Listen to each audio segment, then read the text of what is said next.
Sakiet, lūdzu, vai jums kādreiz ir bijusi piektdienas sajūta? Jā, diezgan. Kā jums viņa izpaužās? Sliktā veidā. Kāpēc sliktā? Piepļaujos. Varam tā. Tad jūs parasti ko darat piekdienās tieši? Sākumā, ar draugiem kaut kur eju. Tad jau viss izvēršas kaut kā interesantāk. Vai jums kādreiz ir bijusi piekdienas sajūta pirmdienā? Jā, varbūt. Jā, Ko jūs tad parasti darat?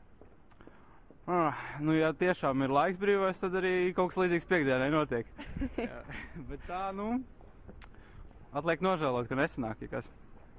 Tātad mēs esam šeit sakarā ar misiju, mēs vēlamies ieviest piekdienas sajūtu pirmdienā cilvēkiem, un 21. martā, kas ir pirmdiena, mums šeit pat Mērhausā būs balīte par godu pirmdienas piekdienai. Ko tu par to saki? Varētu iegriezties.